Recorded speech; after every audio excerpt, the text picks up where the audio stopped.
jungle.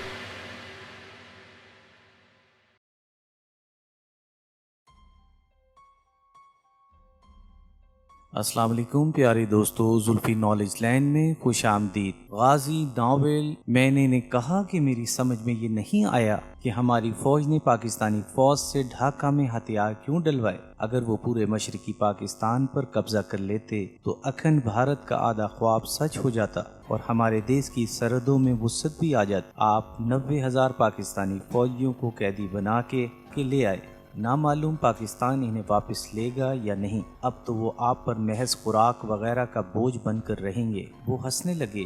ان میں سے جو ذرا سمجھدار دکھائی دیتا تھا وہ بولا، صاحب ہم نقصان میں ہرگز نہیں بلکہ بہت فائدے میں ہیں۔ 90,000 پاکستانی فوجی ہماری قید میں ہیں۔ اس شکست سے باقی ماندہ مغربی پاکستان کی کمر ٹوٹ چکی ہے اور آپ کو ہم بہت جلد دکھا دیں گے کہ وہ پاکستان بھی ہمارے قبضے میں آ جائے گا۔ میں اجنالے کا رہنے والا ہوں، فوج میں 9 سال سے ٹینک ریجمنٹ میں ہوں۔ ہم شرناتھی ہیں اور پشاور کے رہنے والے ہیں۔ میرے سور گباشی پتا بھی فوجی تھے جو 65 کی جنگ میں امر ہو گئے۔ وہ کہا کرتے تھے کہ پوربی مشرقی پاکستان کے مقابلے میں پچھمی مغربی پاکستان کو فتح کرنا آسان ہے، اس لیے کہ پچھمی پاکستان کے مغرب میں افغانستان ہمارا دوست ہے، آدھے سے زیادہ کشمیر پر ہمارا قبضہ ہے جہاں ہم بلندی پر ہیں۔ ہم نے اسی مقصد کے حصول کے لیے 65 میں پچھمی پاکستان میں جنگ لڑی تھی کہ افغانستان اٹک تک آگے بڑھ کر قبضہ کر لے گا اور اپنے بارڈر سے آگے بڑھ کر ہم گجرانوالہ تک کا علاقہ فتح کر لیں گے۔ ادھر کشمیر سے ہماری فوجیں گجرات، میرپور اور مری کے راستے آگے بڑھ کر سارے پاکستان کا تیا پانچا کر دیں گی۔ پاکستان کی فوجیں بیک وقت 3 محاذوں پر لڑنے کے قابل نہیں۔ اس کے مقابلے میں پوربی پاکستان میں دریاؤں کی بہتات اور دلدلی علاقوں کی وجہ سے لڑنا اور فتح حاصل کرنا زیادہ مشکل ہے۔ پھر برما بھی ہمارا ایسا دوست نہیں جو اس وقت ہماری مدد کرے۔ اب پوربی پاکستان میں پاکستانی فوجوں سے ہتھیار ڈلوا کر اور قیدی بنا کر ہم انہیں اپنے دیش میں لے آئے۔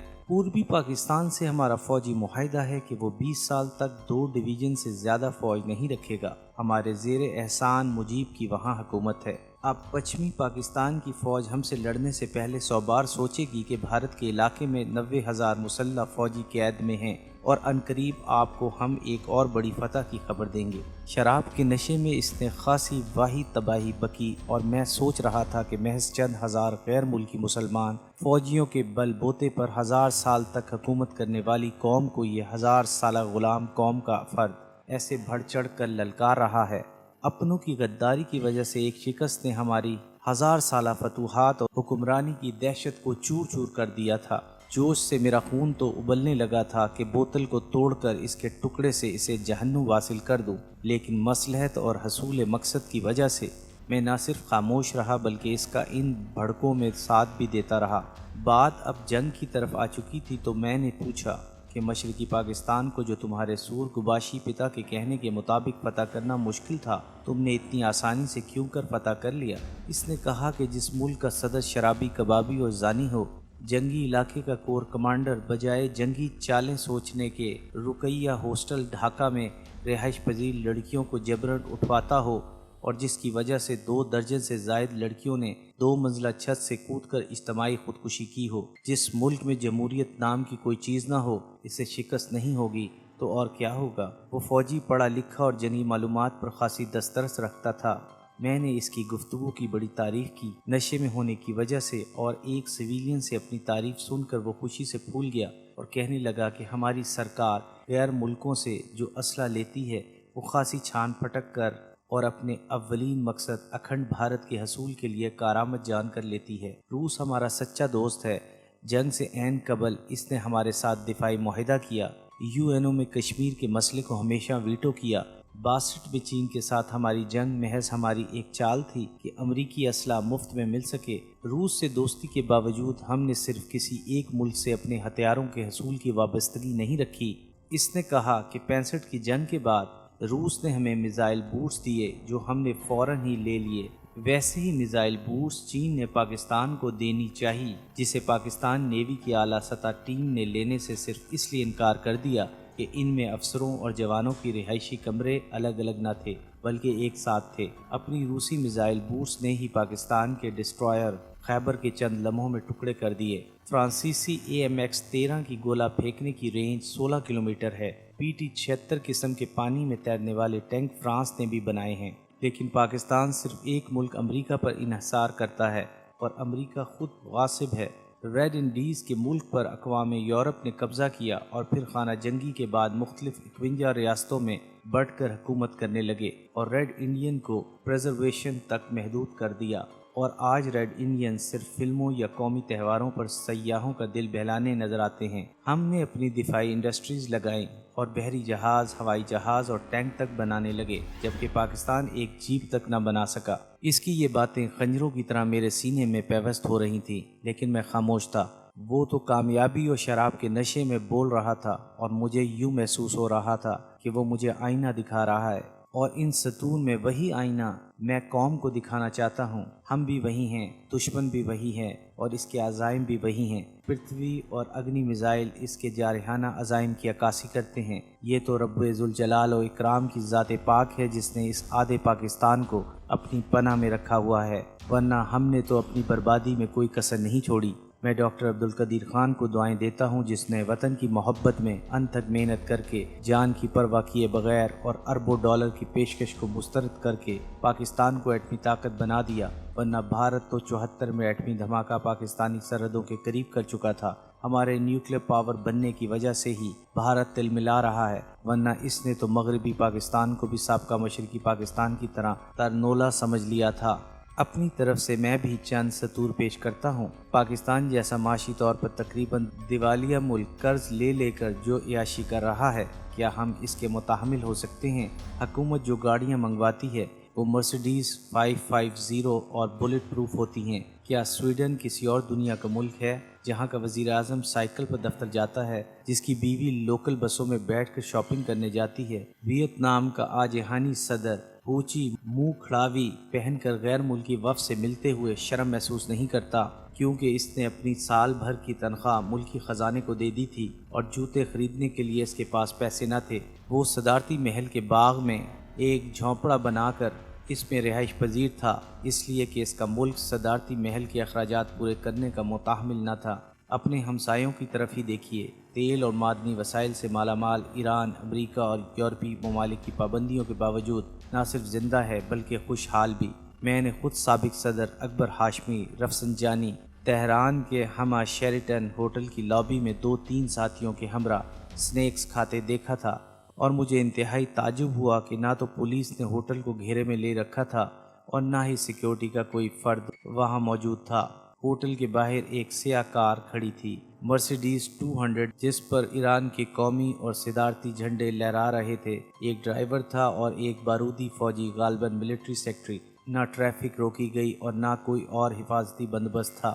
عام لوگوں کی طرح وہ ہوٹل میں آئے، کھانا کھایا، بل ادا کیا اور واپس چلے گئے۔ تہران میں کئی شاہی محلات ہونے کے باوجود صدر مملکت ایک عام سے 4 کمروں کے مکان میں رہتا تھا۔ وہاں صدر ہو یا وزیر اعظم، غیر ملکی سربراہ ہو یا کوئی VIP، سب بھارت کی بنی ہوئی ماروتی یا ہندوستان نام کی گاڑی میں سفر کرتے ہیں۔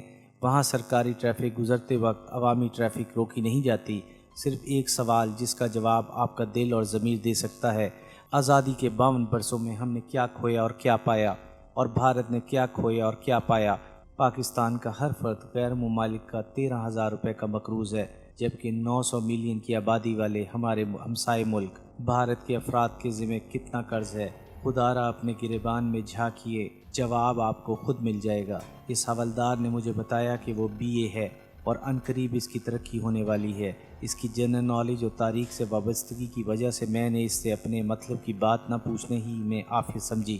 اسی اثنا میں کل والے کلرک صاحب بھی تشریف لے آئے اور میں نے ان سے معذرت کر کے کل والے کلرک کے ساتھ جا بیٹھا تاکہ ADOS کے کلرک کے ساتھ مجھے دیکھ کر اس حوالدار کو میرے متعلق اگر کوئی شک ہو تو وہ ختم ہو جائے۔ آج کی شام بھی مجھے بیکار جاتی دکھائی دی۔ اب تک میری اتنی ہی کامیابی تھی کہ شراب خانے میں میں جانا پہچانا جاتا ہوں۔ اگلے دن میں نے ADOS کے دفتر میں کچھ وقت گزارا اور ہوٹل واپس لوٹ آیا۔ آج کی شام میرا ارادہ تھا کہ میں کسی دوسرے شراب خانے میں جاؤں۔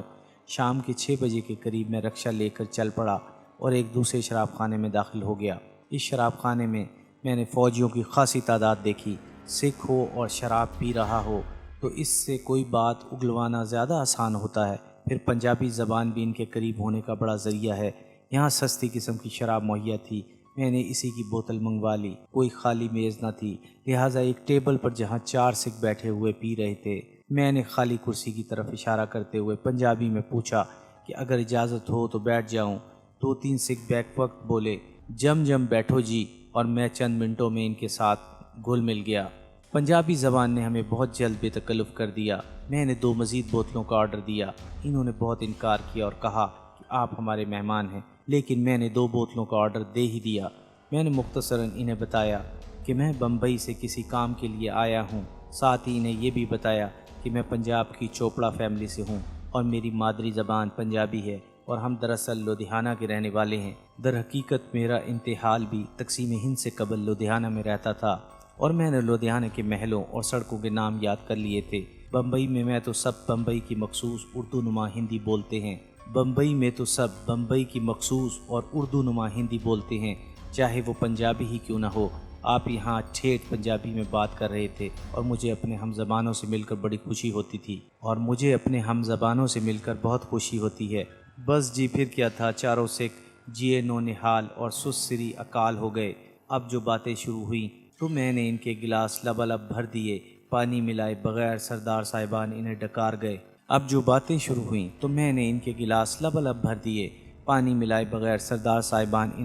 گئے۔ میں نے پھر گلاس بھرے، میری خواہش تھی کہ یہ جلد نشے میں ہو جائیں تو میں ان سے اپنے مقصد کی باتیں جان سکوں۔ جب انہیں اچھی خاصی چڑھ گئی تو میں نے کہا کہ آپ یہاں کتنے عرصے کی ٹریننگ کے لیے آئے ہیں؟ ان میں سے 2 کی وردیوں کے نشانوں سے معلوم ہوا کہ وہ دونوں ایک ہی ریجمنٹ سے تھے، باقی 2 مختلف ریجمنٹوں سے تھے۔ ایک ہی ریجمنٹ کے 2 سکھوں نے کہا کہ وہ 3 ماہ کی ٹریننگ کے لیے آئے ہیں اور صرف 25 دن کے بعد ان کی ٹریننگ مکمل ہو جائے گی۔ میں نے انجان بنتے ہوئے پوچھا کہ صرف 3 ماہ میں ٹینک چلانے کی ٹریننگ مکمل ہو جاتی ہے؟ نہیں جی، نئے رنگ روٹ کے لیے تو ٹریننگ بہت وقت لیتی ہے، ہم تو نئے ٹینکوں کی ٹریننگ حاصل کرنے آئے ہیں۔ میں نے انجان بنتے ہوئے پوچھا کہ نئے ٹینکوں سے آپ کی مراد کیا ہے؟ میری معلومات کے مطابق تو ہمارے پاس روسی ٹینک ہیں۔ وہ نشے میں جھومتے ہوئے کہنے لگا کہ باؤ جی، جیسے موٹروں کے ماڈل ہر سال بدلتے ہیں لیکن نام وہی رہتا ہے، اسی طرح 2 سال بعد نئی قسم کے ٹینک بن جاتے ہیں۔ میں نے کہا کہ ہمارے پاس تو روسی ٹینک ہیں۔ وہ کہنے لگا بے شک ہمارے پاس ٹی سیریز کے ٹینک ہیں اور اب نئے ٹی سیریز کے ٹینک آئے ہیں۔ شراب کے نشے میں اس نے ٹی سیریز کے نئے ٹینکوں کے نمبر بھی بتا دیے۔ میں نے فوراً ہی یہ نمبر ذہن میں محفوظ کیے اور گفتگو جاری رکھتے ہوئے پوچھا کہ آپ کیا ٹریننگ ختم کر کے اپنے ریجمنٹ سینٹر میں جائیں گے یا چھٹی پر گھر جائیں گے؟ جواب آیا کہ پہلے ریجمنٹ سینٹر میں جائیں گے اور پھر وہاں سے جہاں ریجمنٹ ڈپلائی ہوگی۔ میں نے کہا کہ سردار جی، میں چائے کا کاروباری آدمی ہوں، مجھے آپ کی بات سمجھ میں نہیں آئی۔ میں خود کو بھی نشے میں چور ثابت کرنے کی کوشش کر رہا تھا تاکہ میرا کوئی سوال انہیں شک میں نہ ڈال دے۔ اسی سکھ نے کہا بھولے بادشاہ ہو، ہر انفینٹری ڈویژن کے ساتھ 1 یا 2 ٹینک ریجمنٹ ہوتی ہیں۔ جس انفینٹری ڈویژن کے ساتھ ہماری ریجمنٹ منسلک ہے وہ فضل کا ہیڈ ورکس کے قریب ہے۔ اس نے مزید سمجھاتے ہوئے کہا کہ آرٹلری والے پہلے ہمارا راستہ صاف کرتے ہیں اور پھر کبھی ہم ٹینک والے آگے اور انفینٹری پیچھے، اور کبھی انفینٹری والے آگے اور ہم پیچھے، یوں دشمن کی صفوں میں گھس جاتے ہیں۔ یوں میں نے باقی تینوں سے بھی خاصی اچھی معلومات حاصل کی کہ T-57 کے علاوہ اسی سیریز کے جدید روسی ٹینک اور فرانسیسی AMX 13 اور PT-76 ٹینک بھی مغربی پاکستان کے بارڈر پر متعین انفینٹری ڈویژنز کے ساتھ منسلک ہیں۔ جو تفصیلات میں نے حاصل کی وہ بوجہ میں یہاں بیان نہیں کر سکتا۔ بہرحال بہت کارآمد معلومات حاصل ہوئیں۔ میں نے ان کے کھانے کا آرڈر دیا اور رات 11:30 بجے ہم اگلے روز پھر ملنے کا وعدہ کر کے اپنی اپنی راہ پر چل دیے۔ میں نے ہوٹل پہنچ کر ان سب اہم اطلاعات کو اپنے کوڈ میں درج کر لیا۔ یہ میری پہلی کامیابی تھی اور میں بہت خوش تھا۔ اگلی شام مزید معلومات حاصل کرنے کا پروگرام بنا کے سو گیا۔ میں چاہتا تھا کہ اپنی پہلی مفصل رپورٹ ایسے بھیجوں کہ میرے سینئرز خوشی سے اچھل پڑیں۔ اگلی صبح میں نے جب گزشتہ رات کی معلومات کا دوبارہ جائزہ لیا تو مجھے یہ محسوس ہوا کہ یہ کامیابی بہت معمولی تھی۔ میں اب تک صرف 3 ٹینک ریجمنٹوں کے متعلق جان سکا تھا۔ اول تو مجھے ان شرابی سکھوں سے حاصل شدہ معلومات کا موازنہ کرنا تھا تاکہ میری رپورٹ شک و شبے سے بالاتر ہو، اور اس کے علاوہ سب سے اہم بات یہ تھی کہ مجھے نہ صرف ان ریجمنٹوں کے متعلق معلومات حاصل کرنی تھی جو 71 کی جنگ کے بعد یہاں سے ٹریننگ حاصل کر کے جا چکی تھی، بلکہ ان 3 ریجمنٹوں کے علاوہ وہاں جو دوسری ریجمنٹس ٹریننگ لے رہی تھیں ان کے متعلق بھی مکمل جانکاری حاصل کرنی تھی۔ جب میں نے اپنے پورے مشن کا جائزہ لیا تو یہ معلومات بہت معمولی محسوس ہوئیں۔ احمد نگر میں زیر تربیت ریجمنٹ صرف 3 ماہ میں ٹریننگ مکمل کر کے واپس چلی جاتی تھی۔ ان کی واپسی سے پہلے نئی ریجمنٹس کے جوان وہاں پہنچ جاتے تھے اور یہ سلسلہ 71 کی جنگ کے بعد مسلسل جاری تھا۔ اس سلسلے کی کڑیاں شروع سے ملا کر ایک مفصل رپورٹ تیار کرنی تھی۔ بریگیڈیئر ہیڈ کوارٹر جو اس ٹریننگ کا ذمہ دار تھا، اس کے دفتر میں یا ڈویژن ہیڈ کوارٹر میں یقیناً کوئی ایسی فائل ہونی چاہیے تھی جس سے مجھے تمام معلومات حاصل ہو سکتی تھی۔ احمد نگر ایک طرح سے ٹرانزٹ کیمپ کی طرح تھا اور وہاں آنے والوں کی فائل یا معلومات مجھے اول دونوں ہیڈ کوارٹرز کے دفاتر سے، دوم کیمپ کمانڈنٹ کے دفتر سے اور سوم لنگر سے ملنے کی امید تھی۔ میں نے ان تینوں ذرائع میں سے کیمپ کمانڈنٹ کے دفتر کا انتخاب کیا کیونکہ ڈویژنز اور بریگیڈ ہیڈ کوارٹر میں 20 دیگر کام ہوتے ہیں، جبکہ کیمپ کمانڈنٹ صرف وہاں آنے والوں کی رہائش، آمد، واپسی اور خوراک کا ذمہ دار ہوتا ہے۔ میرے تجزیے کے مطابق مجھے اس دفتر سے معلومات سے بھری ایک مکمل فائل ملنے کی امید تھی۔